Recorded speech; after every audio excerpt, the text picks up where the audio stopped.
In this video, we'll discover types of carb cycling.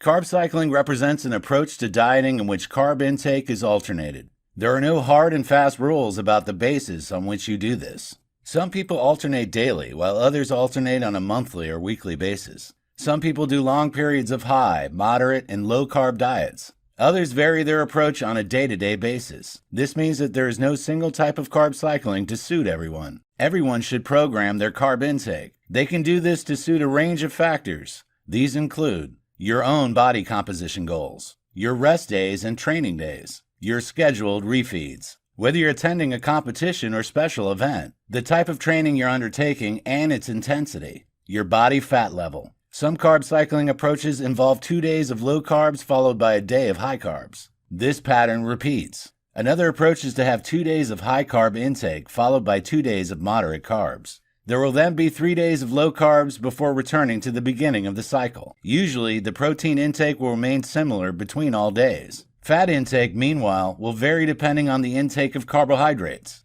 High carbohydrate days usually mean low fat. Low carb days mean high fat. Another approach involves adjusting your carb intake week on week. For example, you may eat a low carb diet for 11 days in a row. You may then have high carb days for the following 3 days before returning to the beginning of the cycle. There is even a monthly adjustment approach. This involves eating low carbs for 4 weeks and then having a week of high carbs for the 5th week. As you can see, there are many variations of carb cycling. That means some individual experimentation and trial and error will be required. Over time, you'll eventually find the right formula to suit you. A quick overview of some of the most common carb cycling approaches is as follows. An infrequent, large refeed. This involves increasing carb intake every 1 to 2 weeks during a low carb intake phase. Moderate frequent refeeds. This involves increasing carb intake every 3 to 4 days in a low carb intake phase. Strategic carb cycling. This involves structuring menus in a moderate carb intake at specific strategic intervals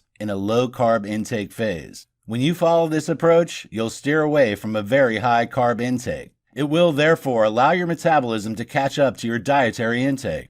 Carb cycling to gain muscle. Anyone who wants to gain muscle mass will require a calorie surplus. However, when you overconsume calories in the long term, body fat gain is almost inevitable. Carb cycling allows muscle gain to be optimized over fat gain. Like strategic carb cycling, menus must be planned to match your weekly schedule. This will enable you to make temporary surplus of calories to boost strength and lean mass gains.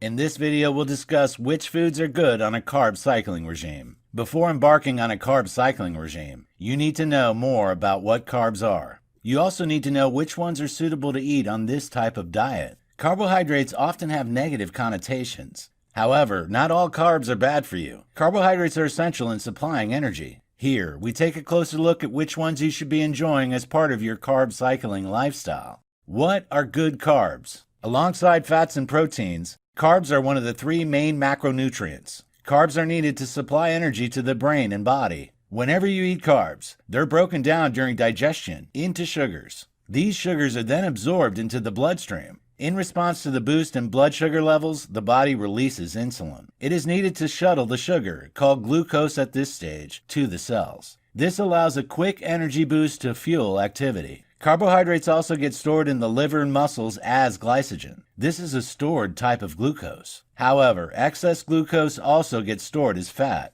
Therefore, lots of people think that carbohydrates are bad for them. Not all carbohydrates are equal. There are 3 primary types of carbohydrates: fiber, starch, and sugar. Sugar is by far the simplest type. Fiber and starch are both complex carbohydrates. This means they are more difficult to break down in the body. It takes longer, and therefore you'll feel full for longer when you eat complex carbs. Processed or refined carbohydrates are less fibrous and starchy. They are more sugary and have less nutritional value. Processed carbs can be ditched from your diet when you're carb cycling. However, whole foods that are rich in carbs should stay in your diet. Potatoes and starchy vegetables such as carrots and squash are complex carbohydrates, which are good for you. Whole grains such as brown rice and quinoa and legumes such as lentils and beans are also good choices. Even foods containing natural sugars such as milk and fruit have a place in carb cycling diets. These whole foods have nutritional merits. They contain key minerals and vitamins. Therefore, although the word carbohydrates often produces images of sugary food that is unhealthy, this isn't always the case.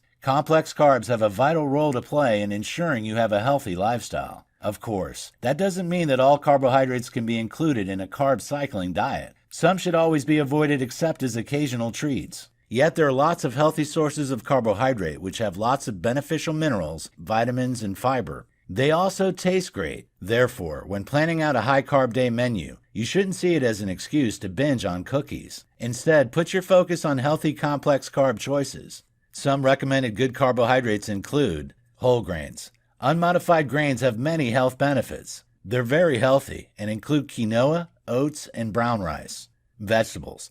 All vegetables have different mineral and vitamin content. You should eat many different colors to obtain the right balance. Unprocessed fruit. Like vegetables, all fruits are unique. Berries are especially healthy since they have a low glycemic load and a high antioxidant content. Legumes. These complex carbs are digested slowly. They are packed with minerals and fiber. Tubers. Sweet potatoes and white potatoes are also complex carbs. They're slowly digested, so you'll feel full for longer. How do you identify which carbohydrates are good ones? They will be high in fiber, unprocessed with no natural ingredients removed, slow to digest. Bad carbs, on the other hand, will be found in very processed foods, high in sugar, containing white flour, low in fiber content. What would be good examples of carbs to eat at each stage of your carb cycling plan? On a no-carb day, you should eat vegetables that are high in fiber like asparagus, leafy greens, mushrooms, and broccoli. Lean protein, good fats. You should avoid eating starchy carbs.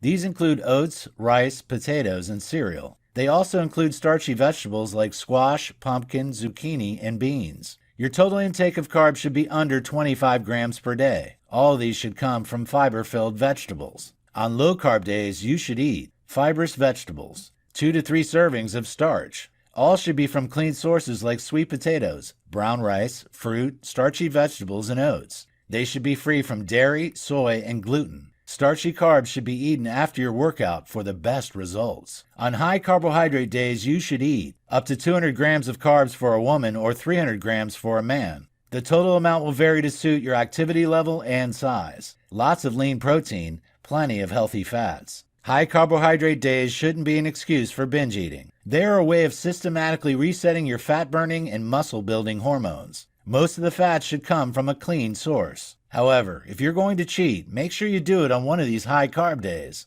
There are misconceptions that foods like pasta are banned from carb cycling diets. This isn't strictly true. If you put any food off limits, you'll just want to binge on it more. You can have foods like pasta. However, if you're going to eat starchy foods that have little fiber and micronutrition, you'll need to eat them strategically. You should only have them after you've worked out. This is because your insulin sensitivity will be highest at that time. Your body will, therefore, be able to use them at their best at this time. They're less likely to be converted into fat in the body and stored. Good fats and proteins. On a high-carb day, your focus should remain on complex carbs. You should avoid simple carbs. Complex carbohydrates help you to stay full for longer. They all contain more nutrients and vitamins. On a no-carb day, you can't just cut out starch and sugar, though. You need to replace those missing calories which you'd usually derive from carbs with something else. Good fats are a good substitute. Of course, not all fats are good fats.